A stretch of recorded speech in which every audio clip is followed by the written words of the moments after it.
അമിതവണ്ണം കുറയ്ക്കാനുള്ള മരുന്നിന് ഇന്ത്യയിൽ പച്ചക്കൊടി കിട്ടിയ വിവരം നിങ്ങൾ അറിഞ്ഞു കാണുമല്ലോ. ടിർസെപറ്റൈഡ് എന്ന് പേരുള്ള ഈ മരുന്ന് ഉണ്ടാക്കുന്നത് അമേരിക്കൻ ഫാർമ വമ്പന്മാരായിട്ടുള്ള എലി ലിലി എന്നുള്ള കമ്പനിയാണ്.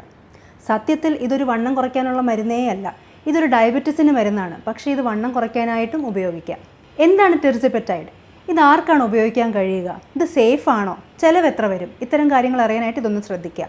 ടിർസെപറ്റൈഡ് ശരിക്കും ഒരു ഡയബറ്റീസിനുള്ള മരുന്നാണ്, അതായത് ആൻറ്റി ഡയബറ്റിക് ഡ്രഗ് ആണ്. ഇത് നമ്മുടെ ശരീരത്തിലോട്ട് എത്തുമ്പോൾ നമ്മുടെ ശരീരത്തിലുള്ള 2 ഹോർമോണിനെ ഇത് അനുകരിക്കും, അതായത് GIPയും GLP-1ഉം. ഇതുമൂലം നമ്മുടെ ശരീരത്തിൽ വരുന്ന മാറ്റം എന്ന് പറയുന്നത് വിശപ്പ് കുറയും, ഡൈജഷൻ സ്ലോ ആവും, ഇൻസുലിൻ്റെ ലെവൽ കൂടും. ഇതുമൂലം താനേ വണ്ണം കുറഞ്ഞു വരികയാണ് ചെയ്യുന്നത്. ഒരു പഠനം പറയുന്നത് ശരീരത്തിൻ്റെ 16% ഭാരം ഒരു വർഷം നിരന്തരമായി മരുന്ന് ഉപയോഗിച്ചാൽ കുറയാൻ കഴിയും എന്നുള്ളതാണ്. ടിർസെപറ്റൈഡ് കമ്പനി 2 പേരിലാണ് ഇറക്കുന്നത്, സെബൗണ്ട്, മൊഞ്ചാറോ. സെബൗണ്ട് എന്ന് പറയുന്നതാണ് വെയിറ്റ് ലോസിനുള്ള മരുന്ന്, മൊഞ്ചാറോ എന്ന് പറയുന്നത് ഡയബറ്റീസിനുള്ളതാണ്. അടുത്ത ചോദ്യം, ഈ മരുന്ന് ആർക്കാണ് എടുക്കാൻ കഴിയുക? ഇതെങ്ങനെയാണ് എടുക്കേണ്ടതെന്നുള്ളതാണ്. ഡയബറ്റീസ് ഉള്ള അല്ലെങ്കിൽ പ്രീ ഡയബറ്റീസ് ഉള്ള ആർക്ക് വേണമെങ്കിലും ഈ മരുന്ന് വാങ്ങാം, കഴിക്കാം. ഇനി ആഴ്ചയിൽ 1 ഇഞ്ചക്ഷൻ വെച്ചാണ് ഈ മെഡിസിൻ എടുക്കേണ്ടത്. ഈ മെഡിസിൻ എടുക്കുന്ന ആർക്കും മറ്റൊരു ട്രീറ്റ്മെൻറ്റിൻ്റെയും ആവശ്യം വരുന്നില്ല. ഇതുകൂടാതെ ക്രോണിക് വെയ്റ്റ് മാനേജ്മെൻറ്റ് ആവശ്യമുള്ളവർക്കും ഈ മരുന്ന് എടുക്കാം. അതായത് എന്തെല്ലാം ചെയ്തിട്ടും വെയിറ്റ് കുറയുന്നില്ല എന്നുള്ള കണ്ടീഷൻ ഉള്ളവരാണ് ഈ ട്രീറ്റ്മെൻറ്റ് എടുക്കേണ്ടത്. അതായത് 1-2 കിലോ കുറയ്ക്കാനായിട്ട് ഈ മരുന്ന് എടുക്കാൻ പാടില്ല എന്നുള്ളതാണ് മറ്റൊരർത്ഥം. ഒറ്റത്തവണ കൊണ്ട് മാത്രം ചികിത്സിച്ച് ഭേദമാക്കാൻ പറ്റുന്നതല്ല. അതായത് നിരന്തരമായി ഈ ട്രീറ്റ്മെൻറ്റ് എടുത്താൽ മാത്രമേ വെയിറ്റ് കൺട്രോളിൽ നിൽക്കുകയുള്ളൂ. നിർത്തിയാൽ വീണ്ടും വെയിറ്റ് കൂടാൻ സാധ്യതയുണ്ട്. അതുകൊണ്ട് എക്സസൈസും ഡയറ്റും ഒക്കെ ഇതിൻ്റെ കൂടെ നോക്കണം എന്നുള്ളതും പ്രധാനപ്പെട്ട കാര്യമാണ്. ഇനി പ്രധാനപ്പെട്ട കാര്യം എന്നുള്ളത് ഈ ട്രീറ്റ്മെൻറ്റ് ചിലവാണ്.